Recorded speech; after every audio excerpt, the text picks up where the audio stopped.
ഇന്ന് മൊഴി വന്ന് SIT വന്നിട്ട് മൊഴിയെടുത്തു. എല്ലാ കാര്യങ്ങളും ഞാൻ വളരെ ഡീറ്റെയിൽസോടുകൂടി തെളിവുകളോടുകൂടി കൊടുത്തിട്ടുണ്ട്.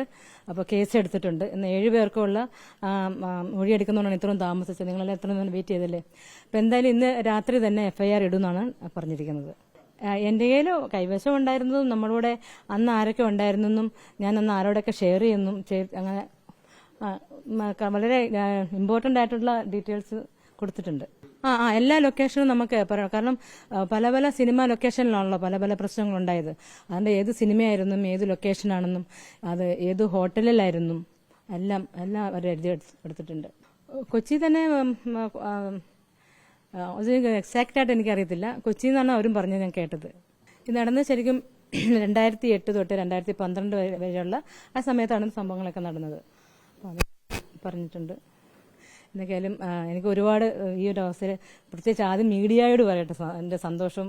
ഞാൻ വളരെ വളരെ എനിക്ക് സംതൃപ്തി കിട്ടി. കാരണം 13 വർഷമായിട്ട് നമ്മൾ അനുഭവിച്ചിട്ട് ആരോടും ഷെയർ ചെയ്യാൻ പറ്റാതെ ഭയങ്കര വിഷമത്തിലായിരുന്നു. കാരണം അന്ന് നിങ്ങളെല്ലാവരും വിചാരിക്കും എന്തുകൊണ്ട് ഞാൻ കേസ് കൊടുത്തില്ല ആദ്യമേന്ന്. അന്ന് കേസ് കൊടുത്തായിരുന്നെങ്കിൽ അന്നത്തെ കാലമല്ല ഇന്ന്. അന്ന് നമ്മളുടെ പോലീസ് ഓഫീസേഴ്സ് നമ്മുടെ നിയമ ഉദ്യോഗസ്ഥർക്ക് വെച്ചാൽ അവർക്ക് അവരുടേതായ പ്രിൻസിപ്പിൾസ് ഉണ്ട്. അവരുടേതായ ഒത്തിരി കാര്യങ്ങൾ അവർക്ക് ചെയ്യാനുണ്ടെങ്കിൽ തന്നെയും അവർക്ക് നീതി ചെയ്യണമെങ്കിൽ തന്നെയും അവർ അറസ്റ്റഡ് ആയിരുന്നു. കാരണം എന്താണെന്ന് വെച്ചാൽ പൊളിറ്റിക്സിന്റെ ആ ഒരു ഇൻഫ്ലുവൻസ് കാരണം അവർക്ക് നമുക്ക് നീതി നേടിത്തരാൻ അവർക്ക് സാധിക്കില്ലായിരുന്നു. പക്ഷേ കാലം ഒരുപാട് മാറി. അന്നത്തെ കേരളമല്ല ഇന്ന് അന്നത്തെ നിയമമല്ല ഇന്ന് സ്ത്രീകൾക്കും പെൺകുട്ടികൾക്കും എല്ലാം സുരക്ഷ കിട്ടാൻ വേണ്ടി നമുക്ക് ഇങ്ങനൊരു പ്രശ്നം ഉണ്ടായപ്പോൾ ഇപ്പം ഹേമ കമ്മിറ്റിയും അതുപോലെ തന്നെ പിണറായി സാറിന്റെ ഒരു സ്റ്റേറ്റ്മെന്റ് ഉണ്ടല്ലോ, ഏതെങ്കിലും സ്ത്രീകൾ ആക്രമിക്കപ്പെട്ടിട്ടുണ്ടെങ്കിൽ മുന്നോട്ട് വരുക. തീർച്ചയായിട്ടും എത്ര ഉന്നതനായാലും എത്ര പ്രമുഖനായാലും അവർക്കെതിരെ ഞങ്ങൾ കേസെടുക്കും എന്നുള്ള കാര്യം അതാണ് കൂടുതൽ ആത്മസംതൃപ്തി ഉണ്ടായത്. പിന്നെ ഹേമ കമ്മിറ്റിയിലെ എല്ലാ സ്ത്രീകളും വളരെ ധൈര്യമായിട്ട് പുറത്തോട്ട് വന്നതും ഈ കാര്യങ്ങളൊക്കെ അവതരിപ്പിച്ചതും എല്ലാം ഭയങ്കര ഒരു കോൺഫിഡൻസ് ആയി. So I understood this is the right time. പിന്നെ SIT ഈ അംഗങ്ങൾ എനിക്ക് SIT ടീം നമ്മുടെ മാഡമൊക്കെ വളരെ ഭയങ്കര എനിക്ക് എന്ത് പറയണമെന്ന് എനിക്കറിയില്ല. ദൈവത്തിന്റെ പ്രതിനിധികളായിട്ടാണ് എനിക്ക് തോന്നിയത്. അതെന്താന്ന് വെച്ചാൽ ഒന്നുകൂടെ പറയാം. ഇപ്പം ഇന്നലെ തന്നെ എന്നോട് പൂങ്കുഴലി മാഡം പറഞ്ഞു ഇമെയിൽ ചെയ്യാൻ പറഞ്ഞു. അപ്പം ഞാൻ 2 പേരായിട്ട് അന്ന് DIGയുടെയും ഒന്ന് പൂങ്കുഴലി മാഡത്തിന്റെ ഇമെയിൽ ID ആണ് എനിക്ക് തന്നെ. പക്ഷെ മാഡത്തിന് മാത്രമേ ഞാൻ ആദ്യം അയച്ചുള്ളൂ. കാരണം ഈ DIG ഒരു പുരുഷനാണെന്നാണ് ഞാൻ വിചാരിച്ചത്. അതുകൊണ്ട് ഈ DIGക്ക് ഇമെയിൽ അയക്കാൻ എനിക്ക് പേടിയായിരുന്നു. അപ്പോൾ അത് കഴിഞ്ഞിട്ട് ഇന്ന് നേരിട്ട് DIGനെ കണ്ടപ്പോഴാണ് ഷീസ് ഒരു വുമൺ ആണെന്ന് പറഞ്ഞപ്പോഴത്തേക്കും ഒത്തിരി സന്തോഷമാണ്. കാരണം നമുക്ക് തുറന്ന് പറയാൻ നമുക്ക് സാധിക്കും. അതുപോലെ തന്നെ ഈ മാഡത്തിന്റെ ഇമെയിൽ ID ഉണ്ട്. ആർക്ക് വേണമെങ്കിലും ഇപ്പം നമുക്ക് ഏത് സ്ത്രീകൾക്കായാലും ഒരു പ്രശ്നം ഉണ്ടായാൽ നമുക്ക് അവർക്ക് നേരിട്ട് നമുക്ക് ഇമെയിൽ ചെയ്യാൻ സാധിക്കും. ഇത് അറിഞ്ഞപ്പോൾ തന്നെ എനിക്ക് ഭയങ്കര സന്തോഷമായി. അതുകൊണ്ട് ഇപ്പോൾ നമ്മളുടെ സ്ത്രീകളെ കാരണം സ്ത്രീകൾ വളരെ സുരക്ഷിതരാണ്. ഇപ്പം പിണറായി സാർ എടുത്ത ഈ ഒരു നടപടി വളരെ really appreciate and thank you so much sir.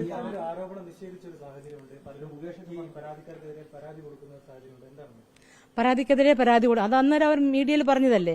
ഇപ്പം പോലീസ് അവരിപ്പോൾ SIT വന്നിട്ട് അവർ കേസ് എടുക്കണമെങ്കിൽ ഒന്നുമില്ലാണ്ട് തെളിവൊന്നുമില്ലാണ്ട് എടുക്കത്തില്ലല്ലോ. അവർക്ക് ഇപ്പം മീഡിയയുടെ മുമ്പിൽ അവർ ഇപ്പോൾ ഒരു കൾപ്രിറ്റ് ഞാൻ തെറ്റ് ചെയ്തെന്ന് ആരും സമ്മതിക്കത്തില്ലല്ലേ. അപ്പൊ അവര് അത് ഒന്നത് കേസ് എടുക്കാതിരിക്കാൻ ഒരു എന്നെ തളർത്താനൊക്കെ ആയിട്ട് പല കള്ള ആരോപണങ്ങളൊക്കെ ഇടുമായിരിക്കും. പക്ഷെ അതെല്ലാം ശരി ഇപ്പൊ അവർക്ക് എല്ലാവർക്കും ശരിയാണെന്ന് ബോധ്യമാവുകയും ഉടനെ തന്നെ അവർക്കെതിരെ കേസെടുക്കണമെന്നുമാണ്. രഹസ്യമൊഴിയുണ്ട്. അതെ ജഡ്ജിന്റെ അടുത്താണ്. തയ്യാറാണ്. പിന്നല്ലേ അത് ബ്ലാക്ക് മെയിൽ എന്ന് പറയുമ്പോൾ ഒരു MLAക്ക് ഒരിക്കലും അത് പറയാം. അദ്ദേഹം അത്രയും കൊച്ചാകാൻ പാടില്ല. അദ്ദേഹം MLA എന്നൊരു പൊസിഷൻ ഇരിക്കുന്ന ആളാണ്. അപ്പോൾ ഒരു സ്ത്രീ ബ്ലാക്ക് മെയിൽ ചെയ്തു എന്ന് പറയുമ്പോൾ എന്തുകൊണ്ട് ആ സ്ത്രീക്കെതിരെ കേസെടുത്തില്ല? അദ്ദേഹത്തിന് അപ്പം തന്നെ ഒരു ഫോൺ ചെയ്താൽ മതിയല്ലോ. ഒരു സ്ത്രീ എന്നെ വിളിച്ച് ബ്ലാക്ക് മെയിൽ ചെയ്തു. കൂടാതെ അദ്ദേഹത്തിന്റെ കയ്യിൽ ഒരുപാട് തെളിവുണ്ടെന്ന് പറഞ്ഞു. ഈ തെളിവൊക്കെ പോലീസിന് മുമ്പിൽ ഹാജരാക്കാമല്ലോ. അപ്പം എന്തുകൊണ്ട് ഈ 2 വർഷം അദ്ദേഹം മിണ്ടാതിരുന്നു?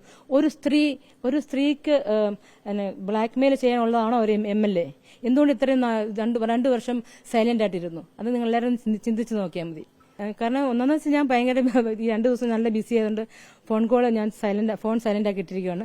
ഇതുവരെ ആരുടെയും ഫോണൊന്നും അങ്ങനെ അറ്റൻഡ് ചെയ്തില്ല. അർജന്റായിട്ട് മീഡിയ എന്നൊക്കെ കാണുമ്പോൾ ജസ്റ്റ് എടുക്കുന്നല്ലാണ്ട് വേറെ ഫോൺ അൺനോൺ ഫോൺസ് ഒന്നും എടുത്തിട്ടില്ല.